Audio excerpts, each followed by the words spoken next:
Welcome to the Lawyer Human Show. That's your host, Shreya Lay. That's your host, Colin Lay, and we are co-founders of Lay Roots, a law firm based in Seattle, but serving clients everywhere. And that makes us partners in life and business. As you can imagine, co-owning a business with your partner can be both really awesome and really challenging. So come along with us as we interview other partner-owned businesses and talk to each other about the roller coaster that is life, marriage, and working together. Colin. Shreya. I want to talk today about privacy and intimacy. Two things which elicit fear in you. I'm out here. I'm glad this is the radio and not video. Yes. Nobody's going to see my scared face. Yes, only I can see it. But, so part of what I want to talk about is that we probably, compared to most people just in our regular life as partners in life and business, have very little privacy, or at least people think that we have very little privacy because we spend so much time together. It's true. Yeah. I call it privacy. You know, when we lived on a boat, that's where there was no privacy. Yeah, that's probably true. But I don't know. I feel like you have a very rich inner life. And so you probably still have quite a bit of privacy. Like inside my dome? Mm-hmm. Oh, yeah. Yeah. But we have been hearing from people out and about because of all this self-isolation. All of a sudden, they are now experiencing what we typically experience in our life, where they are working together, they're living together, they maybe get very little breaks from each other. So maybe they've seen each other use the restroom. Some of their biggest fears. Some of the biggest fears. I guess when we first started thinking about doing this episode, started thinking about how do you have to have some amount of privacy to feel intimate with your partner?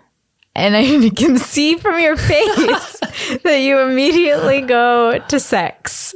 But that is not necessarily what I'm talking about. What kind of privacy are you talking about? Well, I just mean having some sort of mystery to what the other person is up to. Does that help a relationship thrive? Like when I go out in the woods? Right. Do you wonder what I'm doing? I do wonder what you're doing. But I also think to myself, Colin's having a great time all on his own. And that can be his own little adventure that he doesn't have to tell me about. I just thought you didn't care. That's why you didn't ask. I figured you would tell me if it was interesting and exciting. Okay. Fair enough. I mean, you don't really ask. I don't feel like when I go out with my friends and do things, though I don't really do that anymore. But, you know, when we were allowed to go out and about. Yeah. I mean, I guess I have my own narrative about what's happening when you go out on your own. Nothing interesting. Pretty much. Yeah. To you. Nothing you would find interesting. Yeah, I mean, ask how was your evening? Yes. To be civil. Well. Don't let me derail you, Shreya. Thank you. I'm interested in what you're doing right now. Well, so preparing for this episode, I started thinking a little bit about even some of our travels, which would have been more similar to what we're doing right now. So everybody has been in lockdown for several months because of the coronavirus. And oh my God, I had a drink of Shreya's water and it turned out to be white wine. Warm white wine at that. I thought you were just staying hydrated. No, sir. Okay. I'm getting liquored up. But I was thinking about our time traveling around Southeast Asia and how that was probably similar to this. We didn't know anybody else in those places really, and we were kind of just stuck with each other. And even still, we got some time apart because there were things that you were not interested in doing, and I would just go do them on my own, like going to various markets or baked goods. Yeah, whatever the case might be. Exploring new baked goods or food places. And it must be really hard for people to deal with the fact that they don't have these like separate lives that they're going off and doing all day, every day, and then coming back with this. What are you going to talk about? Yeah. End of the day. I know what you did all day. I know where you were. How do we do it? I guess that's you. what I've been winding up to talk about is how do we do it? How do we still find each other interesting and amusing after not having or any time apart?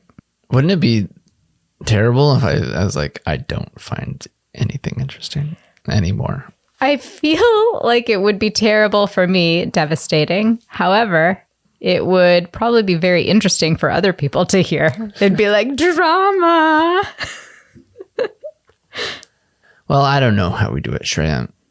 I guess we are working on enough things that we keep talking about those things. Right.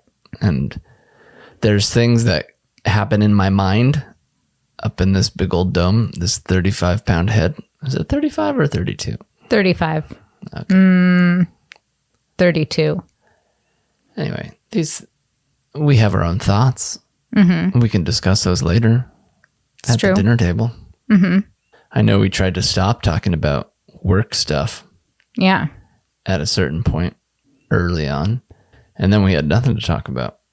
Yeah, it's because we just saw each other on the boat all day. Was it the boat all day? No, that's a long time ago. Yeah, it was a long time ago.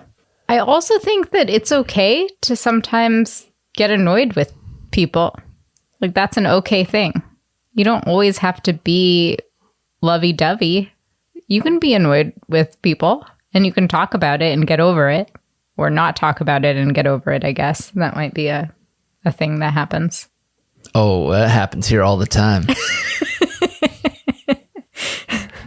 You just push that back down inside and move on. Yeah. Don't say anything. Yeah. Maybe you find some other way to secretly show it. Maybe you tap on the table real hard. Mm-hmm. Or go into another room. Ooh. Or look down. Look down in a fierce manner. Maybe rub the temples, the forehead.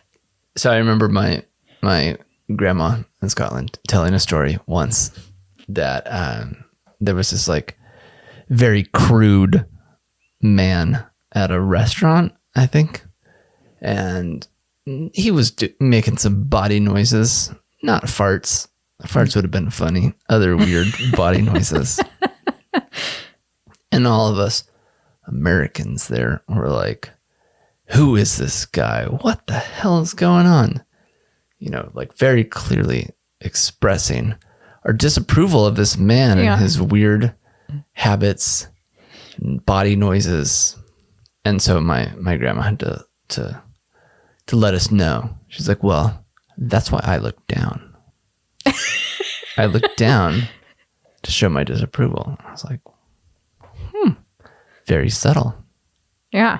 Very subtle. So that's why I now look down when you irritate me. I don't think that you do that. Maybe you look at your phone, which could also just be life. Yeah, it could just be life. Colin, I'm not going to lie here. This episode is much harder to talk about than I anticipated it being. I outlined it and I put a little list together, and yet still I'm finding it difficult. Did we blow through your list already? Or Not are you just entirely. scared to talk about them? No, I mean, line them up. we're not. I was going to talk about what are the things that we couldn't do or that people can do or change in their daily habits or life. Tips and tricks? Yeah. I didn't know Keep there'd be a the tips and spark tricks alive. section. I don't know. Not necessarily the spark, but whatever. The interest, level of interest in each other and in your inner life. What tips and tricks do you got, Shreya? Well, the only one that I can really think of is just kindness, really. Be nice to each other? Yeah. And being nice to yourself. But the idea is to calm down. Everybody loves to be told to calm down. Calm down, Shreya. You got to put that hard L in there if you really want someone to obey. Calm down. I think a lot of it is just about attitude and having... You talking half glass full, half glass empty? I guess half glass full, but just I like that you repeated my failure of saying that properly. Yeah. Glass half full, glass half empty. So I want to talk about, I guess, at least two different things. One thing is the idea of how even though we often think of ourselves as having, these separate lives, we're also just like very connected. I guess I just always think about the fact that even when I first started working, I would go off to work in the morning and I didn't really have like a cell phone that I could use for texting or getting on the internet or anything like that. So my first job, I had like a work landline. Was this like the 20th century? It was? Really? No, you were just a young child in the 20th century. Yeah, no, it was barely into the 21st century. Okay. We're talking 2005. Yes. 6. Yeah. 7.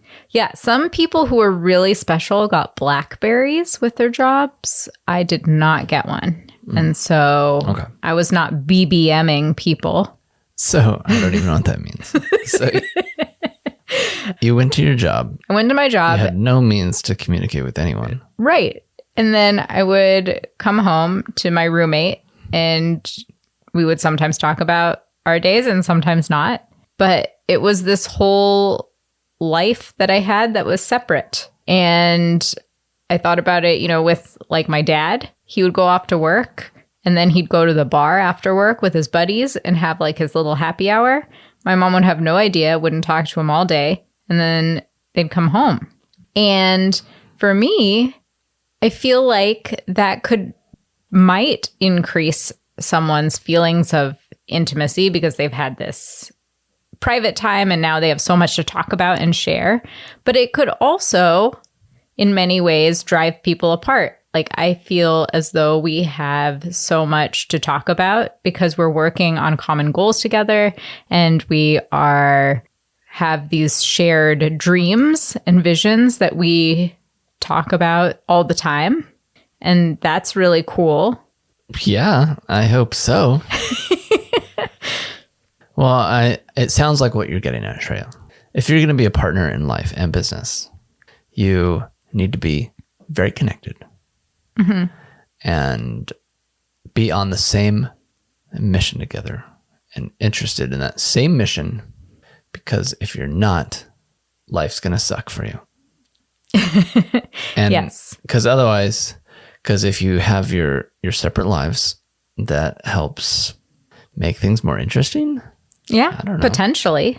Because then you have those separate lives that you get to chat about later and share together, but not share the same life together.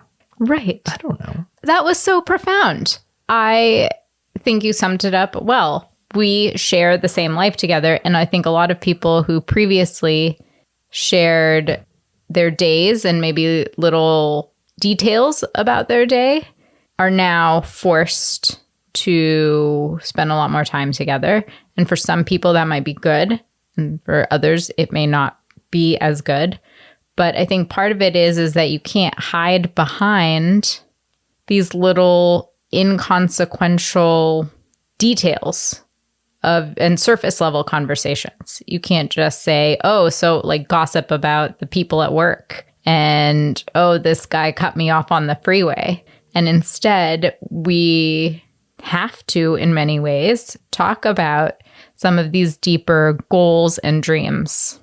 I think you're onto something there, Shreya. They were talking about how offices have now been revealed to be what they actually are. They weren't actually necessary for getting work done. It was a place to socialize and be with other people. Yeah, it's true. Which is nice. It's nice to converse with other people as well. But now without that office, you don't have that other social life. You have to be intentional about conversing with others as well as with your spouse or partner or roommate. It has to happen on purpose as opposed to thoughtlessly. I see. I don't know about you, Colin. This episode started out pretty rocky, but I feel like we've really turned it around. Great job, Shreya. I support you. Thank you. Thank you. The other thing I was going to talk about was just when we were traveling and you have that kind of lack of barriers because you just don't have anyone else to talk to. And we have some friends who have gone on like long van trips with their partners. And so I'm sure they feel even more that feeling of we can't escape each other. We're in this tiny van and traveling around and we don't know anybody else. But the ones that we know have seemed to have like a pretty good time and have come out of it feeling good about their relationship. So why are you so against us living in a goddamn van? I'm not gonna live in a van. I'm not gonna do it. Sounds like we're great for it. No. Let's live in the van. No, we're not living in a van. It's not happening. But thank you. Thank you for your thoughts. Calm down. Thank you for sharing your dreams with me. It's what I've been thinking about all day. I'm a dream crusher. But anyway, I don't know. I've been reading a lot of books lately. They're fiction books, and most of them involve people's... Shreya, if it didn't happen, why write it down? Because the imagination is a beautiful thing, and we should celebrate it. Because, and I heard somebody say this once, and I thought it was great. It is a way of seeing what is possible as opposed to what has happened. The imagination can show you the possibilities, and that's magical. Anyway, a lot of the books apparently that I've been reading in this time, which is maybe why I was struggling so much as I'm in the midst of one of these, is about like the demise of a relationship. Yeah. So I didn't write the book, so no, not yet. Well, I'm glad it didn't happen. But it's about this married couple and how much they withhold from each other. So they have a lot of privacy, but they lack intimacy. And even though they're spending this life together, they just talk about the kids. They talk about things that they're going to do. They talk about errands, and they don't actually talk to each other about what's important to them. That cuts deep. I know. Whereas I feel like that's mostly what we talk about. And other times we just silently stare into our phones as though into the abyss of the internet. It's true. So I guess it balances out well. Yeah. Cool. All right. I guess we can wrap it up now. I mean, my only tip that we didn't talk about in the upcoming episode with Amy Baker, the pleasure principal, who is a intimacy coach, is to not be afraid. Actually, we may have talked about it. I don't remember. But I think that's what holds people back, is they're afraid of letting somebody else truly see them. They're afraid of being ridiculed or not accepted for who they are. And I think that even though someone doesn't agree with you, doesn't mean that they think less of you. I don't know. Maybe that was too much. Did I take it too far? No, that's great. That was a great way to end, Shreya. Thank you. I appreciate your... Namaste. Colin is judging me right now. No, not at all. Calm down. Calm down. All right, everyone out there, listening or not listening, be sure to calm down. Thank you for tuning in to this episode of The Lawyer Human Show. If you enjoyed our conversation, no matter how rambling and absurd it may be at times, and would like to support the show, please make sure to subscribe and leave us a kind review. To learn more about us and what we do, Colin, where should they go? Oh, I don't know. Go to Instagram, check out Lay Roots Legal. All right. It's a place. Yeah, it is a place. The Lawyer Human Show has been produced in collaboration with Populous Radio. You can learn more about them and check out their other shows at populousradio.com. Woo woo!